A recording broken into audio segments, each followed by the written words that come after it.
শরীকে কোরবানি করতে হলে কোন কোন বিষয় লক্ষ্য রাখতে হবে? শরীকে কোরবানি করতে হলে আপনাকে লক্ষ্য রাখতে হবে প্রথমত যে শরীক সবার উপার্জন যেন হালাল হয়।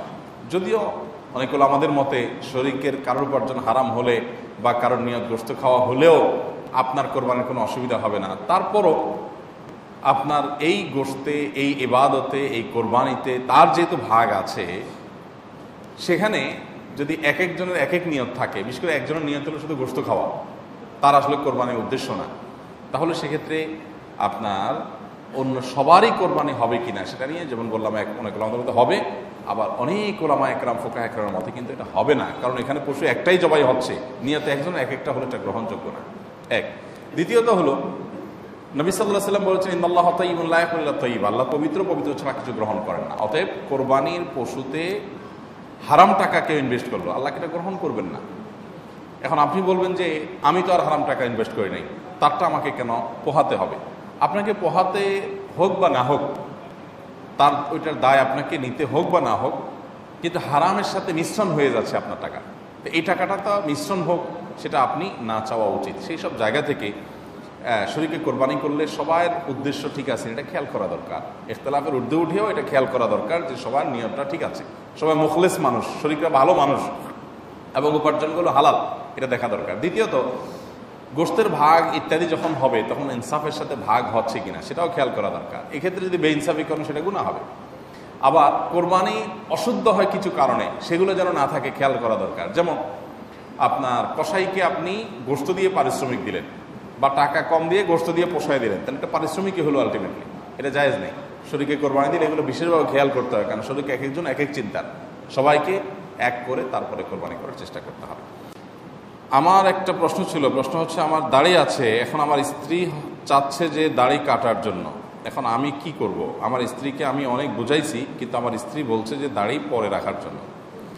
আপনার জন্য একটা বুদ্ধি আছে। আমার বুদ্ধিটা হলো, যাদের স্ত্রী দাড়ি কাটার জন্য স্বামীকে পিড়াপিড়ি করে, অনেক সময় সিন ক্রিয়েট করে অনেক মহিলা, যে দেখো তোমাকে আমি ভালোবাসি, মহব্বত করি, তোমার তো কোনো কিছু আমি বলি না, দাড়িটা রাখিও, তুমি পরে রাখিও।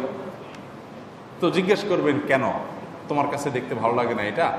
যদি বলে যে হ্যাঁ আমার কাছে আসলে ভালো লাগে না তোমাকে, তাই রাখলে চাচা চাচা মনে হয়, খারাপ লাগে, তুমি পরে রাখিও, এইটা বললে স্ত্রীকে বলবেন যে ঠিক আছে, আমি তোমার কথায় রাজি, তোমার কাছে যেহেতু আমাকে দেখতে ভালো লাগে না, যেভাবে দেখতে ভালো লাগে সেভাবে আমি থাকবো, দাড়ি অবস্থায় তোমার ভালো লাগে না, অতএব দাড়ি ফেলে দিব, ঠিক আছে আমি রাজি, কিন্তু আমারও তো তোমার মাথার চুলগুলো ভালো লাগে না, এগুলো তুমি চেঁচে ফেলো, টাক বানায় ফেলো, আমার খুব সুন্দর লাগবে। এটা বলার পরে এবার স্ত্রী কি বলে দেখেন। এটা বলার পরে স্ত্রী আপনাকে বলবে যে তোমার ডাক্তার দেখানো দরকার, মহিলাদের চুল হলো সুন্দর আর তোমার কাছে এটা ভালো লাগে না।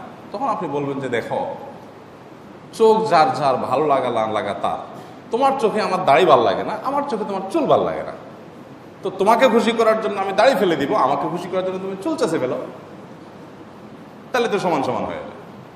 এখন তুমি শেয়ানা পাবলিক, তোমার চুল ঠিকই রাখবা, আমি যতই বলি তোমারে যে দেখো তোমাকে অনেক ভালোবাসি, তুমি আমার জান পরাণ, সব ঠিক আছে, কিন্তু দেখো আমার চোখে তোমার চুলগুলো ভালো লাগে না, চেঁচে ফেললে আমার কাছে অনেক সুন্দর লাগবে, টাক টাক লাগবে, ভালো লাগবে আমার কাছে। এটা বলার পর তুমি আমার কথা যদি না শুনো, তাহলে তোমার কথায় আমি দাঁড়িয়ে কি দুঃখে চাচবো বলো? আমার পছন্দের কোনো মূল্য তোমার কাছে যদি না থাকে, তাহলে তোমার পছন্দকে আমি কেন মূল্যায়ন করবো বলো? বুঝতে পারছেন পলিসি? এই বুদ্ধি খাটায় দেখেন যে বউ আপনাকে আর দায় চাচতে বলতে পারবে না। এরপরে যদি বেশি বলে যে না তুমি আমার মাথার চুল ভাল লাগে না, টাক মাথা ভাল লাগে, বউর টাক মাথা ভাল লাগে কারোর কাছে, তোমার আসলে মাথায় সমস্যা হয়েছে, তখন বলবেন যে দেখো আমারও তো একই সন্দেহ হয়, যেটা পুরুষকে আল্লাহ তাআলা দায় দিয়েছেন, মহিলাকে দেন নাই, পার্থক্যই দিয়েছেন এটা দিয়ে, মৌলিক পার্থক্য। তো এইটা চেঁচে ফেলা মানে একাকার হয়ে যাওয়া, এইটা কারোর কাছে ভালো না লাগলে তারও তো ডাক্তার দেখানো উচিত। যাই হোক, সেই পর্যায় পর্যন্ত না যান, কিন্তু স্ত্রীকে বিভিন্নভাবে বোঝানোর চেষ্টা করেন। যদি না বোঝাতে পারেন, তাহলে স্ত্রীকে খুশি করার জন্য দাঁড়ায় চাচা জায়েজ হবে না। লা তাআতা লি মাখলুকিন ফি মাসিয়াতিল খালিক, আল্লাহর অবাধ্য হয়ে কারোর কথা শোনার কোনো সুযোগ নাই। এরপর প্রশ্ন হলো,